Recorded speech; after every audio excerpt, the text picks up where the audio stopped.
Yo, what's up everyone? Welcome back to another video here on Petty TCG. So today we're going to be taking another look at Codetalkers. We're going to be looking at a couple different deck profiles, one being the combo variant and the other being another look at the control build. We're also going to be talking about some cards we're getting in Ghost from the past two, other than Heat Soul that we didn't talk about last time. We're also going to be looking at some combos. And yeah, be sure if you like this video to hit that like button, subscribe, leave a comment down below, let me know what you think, and yeah, let's jump right into it for you, shall we?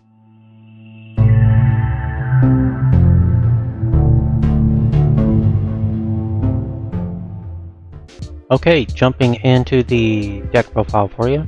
I'll go through everything fairly quickly until we get to the changes, and then I'll kind of talk about them a little bit. So starting with 3 Cyber Gadget, 3 Lady Debug, and 3 Microcoder.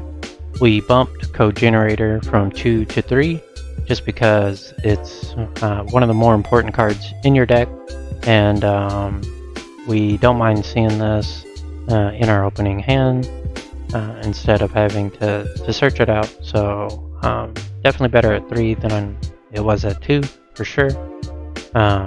Next, 1 Code Radiator. I think this is definitely worth playing as a one-of. Its effect, if you don't know what it does. Of course, it can be used in your hand as link material for the summon of a Codetalker monster.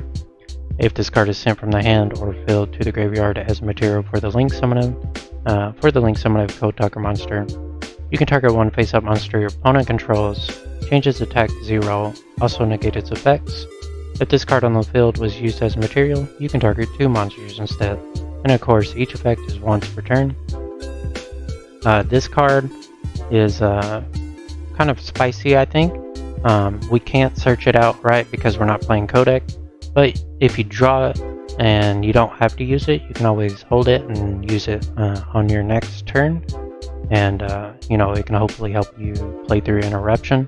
It's also easy to chain block its effect, so it's even harder, right, to negate unless it's like called by or something. So you say like you have your gadget, this in hand, and your generator, you can go, you know, use these monsters, normal summon your gadget, and then use these 2 other monsters in your hand to go basically directly into your Heat Soul or Codetalker, and then just be like chainlink 1 Radiator, chainlink 2 Generator, chainlink 3 Gadget, and then you know, negate a monster, make its attack 0, negate its effects, and just you know, hopefully OTK your opponent. But yeah, I think it's definitely worth the one-of, and it's helped me win a few games, so I think it's going to be here to stay for me. Next, 1 Cyber Converter, 1 Backup Secretary, and 2 Dot Scaper. I did have somebody ask why 2 Dot Scaper. In case we do see one in our hand or whatever, we want to have one to dump off Code Generator. If we're only playing one and we open it, we don't really have a good monster to send off our Code Generator. So yeah, I think definitely 2. You could play 3 as well, but I think 2 is good enough. Also, going back here to Code Generator, it's also another good normal summon. So say like we open Microcoder and Code Generator, we can normal summon our generator, use our Microcoder in our hand, and go into our Codetalker, and then Code Generator, since it was on the field and used as link material, it can add like our converter or our backup secretary to our hand, and then we can go full combo. So another little point about that. Hand traps, 3 Ash, still playing 3 Ash because it's the best hand trap. And then I switched to some Floodgate hand traps, 3 Lancia, 3 Droll. Lancia right now with Despia and all the branded variations running around. Lancia is definitely probably one of the better hand traps you can run.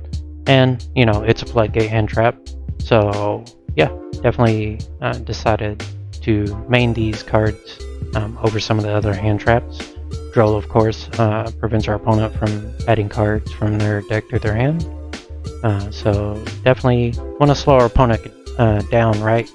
And have them play our kind of game here. So, I think the floodgate hand traps are the way to go.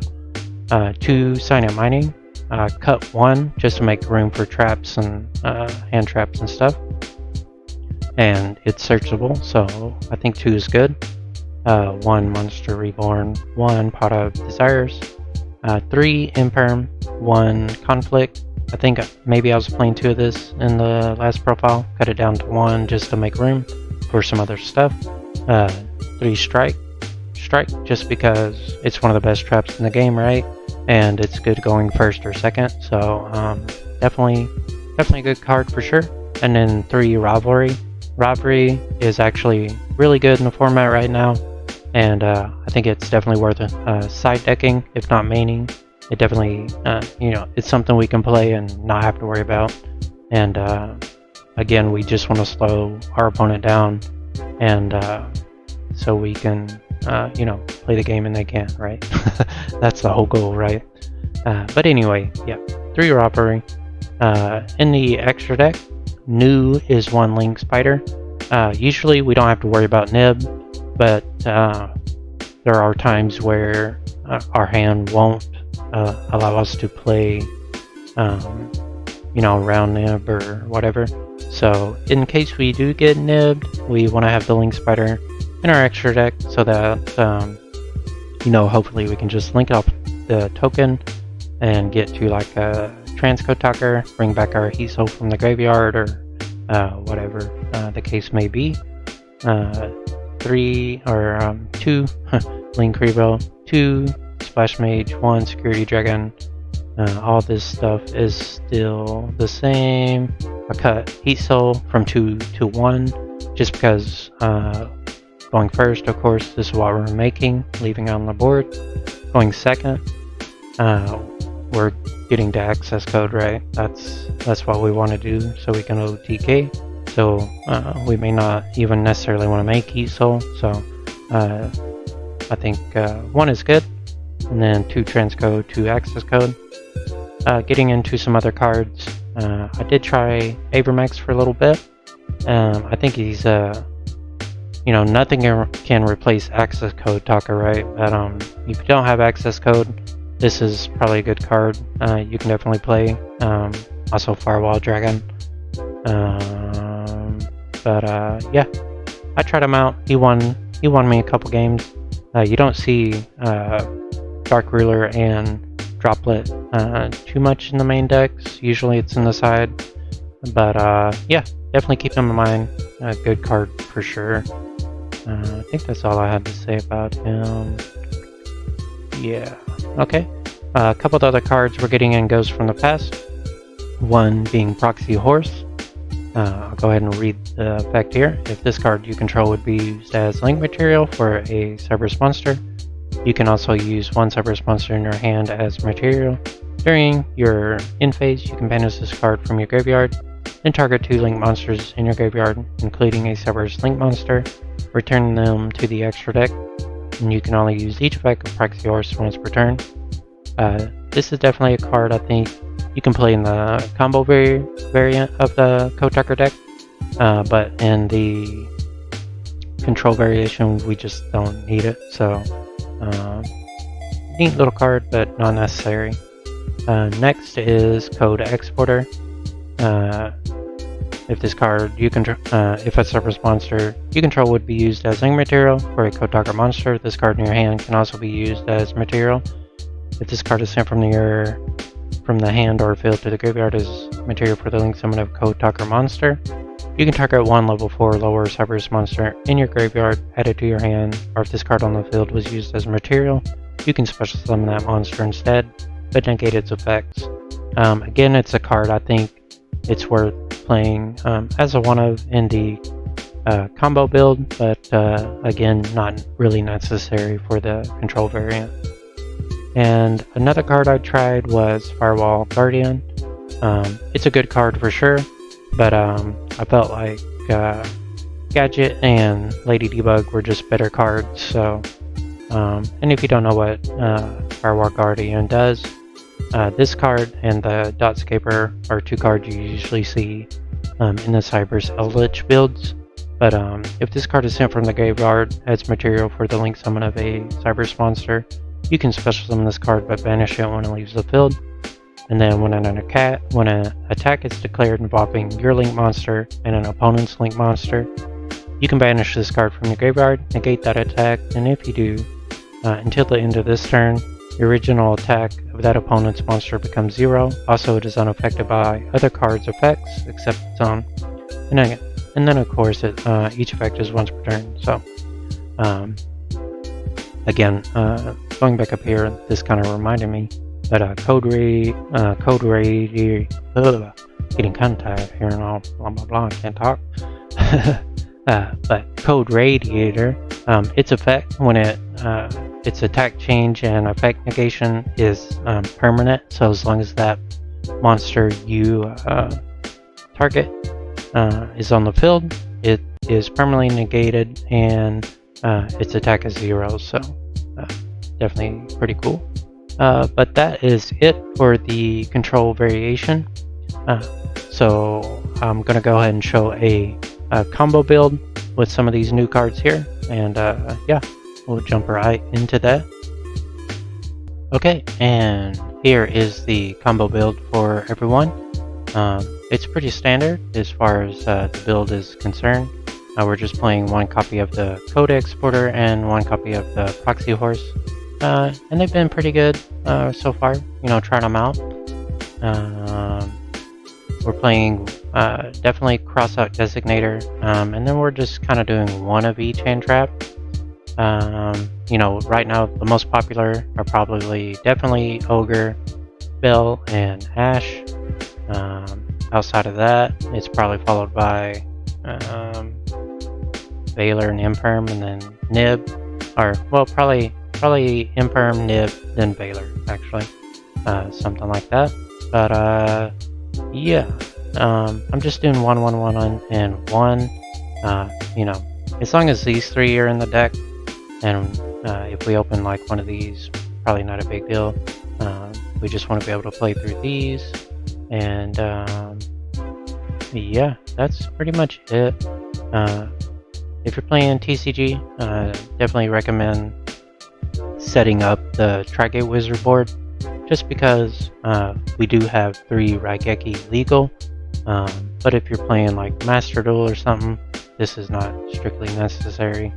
You can just you know, play like an Abermax and stuff. But yeah, and of course the E-Souls here, and you have your fire attribute up here in the Mathematic monster, just because we don't have a code monster that is a fire attribute. So, but yeah, this is it for the combo build, and let's go ahead and jump into some combos / replays for you. Okay, well, welcome to kind of the combo portion, I guess, of the video, outside of the replays here. But I figured what I would do is just do some test hands, and then, you know, kind of show you like what you're trying to do here. So it looks like you know, we got some good interruption here, and we got some one starter and extender if we need it. Personally, if you draw into this for your starting hand, if you don't need to use it, definitely hold this for the following turn. Well, your following turn. So we're gonna normal summon our Gadget, link that off for one of our link relink here, and we're gonna trigger our Gadget in the grave to special summon a token, and then we're gonna link into our Splash Mage. Unfortunately, with this combo, we can't get Nib, but that is okay. It's not okay, but, you know, sometimes it can be helped. Okay, and then we're gonna go ahead and activate our Heat Soul, draw into Dotscaper, and then here we would just force set our traps, and we have a droll and 2 monsters in hand for our next turn. Let's go ahead and in turn pass. We're just gonna draw, and then we can trigger our easel to draw one. Okay, and then we draw into an imperm, so you know, another form of interrupt. Okay, here is our next hand. Again, we get the Cyber's Gadget, imperm, strike, and an ash. So good interruption. Let's go ahead and we'll freshen up here. Okay. So not bad here. Unfortunately, we can't just combo with Microcoder, but we can go ahead and activate our Cyanide Mining, and we'll discard, I think the Ash here, and we will add a. I think we'll go ahead and add Code Generator. That way we can chain love. Okay, we're gonna go ahead and use our Code Generator and Microcoder. Go into our Codetalkers. Alright, probably do Chain Link 1 Microcoder, Chain Link 2 Code Generator. We're gonna send our Dotscaper. Great. We're gonna add our Cyanide Conflict, so now we have 3 forms of interruption. Trigger our Dotscaper, special summon. Okay, and then we can go into our easel. Activate effect. Draw into a droll, so some definitely good interruption for our opponent here. Set, set, set, and then of course, you know, we would just pass turn and play on from here. Let's see here. We'll do one more. Okay, so here we can normal summon the Dotscaper. This can actually be combo by itself. So we'll hold on to this, and we'll just show what you can do with Dotscaper here. Doesn't play around nib, but that's okay. Just gonna show what we're doing here. Bring it back, and now we can make easel. Activate effect. Okay, so we have 2 strike, which is really good, and Warlord. So, and then plenty of you know, ways to get the monsters for our next turn. But yeah, let's do one more. Okay. So here we'll go ahead and normal summon our debug. Activate effect. I think we'll go ahead and add a backup secretary, just so we have an extender in our hand. Okay, and then we can just go straight into our easel by using these 3. Chain Link 1, so we can get our conflict. Chain Link 2. Go ahead and dump our Dotscaper. Add our conflict. And then we'll special summon our Dotscaper. And chain our easel for the draw. Okay. Ash. Alright. And now we can set and set. And so we have our conflict, strike, and an ash in hand. So 3 forms of interruption for our opponent. And we'll do one more for good luck. Okay, so again, we got the Dotscaper. We can also normal summon and then link off this way. Alright, and then we'll trigger our coder, Chain Link 1, Dotscaper Chain Link 2.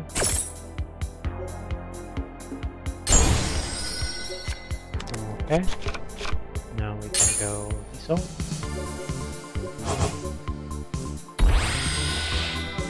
Go ahead and activate that effect. Go into an ash. So plenty of interruptions for opponent. Infirm, conflict, robbery, troll, and ash. So definitely a really good turn here. So yeah, I think that'll pretty much wrap it up here for the combo portion. It is a control deck, so there's not really combos per se. It's just going first, get to Heasel, get your draws, going into your next turn, or if you're going second, of course you just want to find your way to access code and get rid of your opponent's board and OTK. So pretty simple strategy. But yeah, that's pretty much it for this.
Okay, that's pretty much going to wrap it up for this video. I hope you enjoyed. If you have any questions, be sure to leave those down below in the comment section, and I'll definitely do my best to answer those. And if you enjoyed this video, be sure to hit that like and subscribe button. I just want to say I greatly appreciate any views, and especially any likes and subscribes that I get. I super greatly appreciate that very much.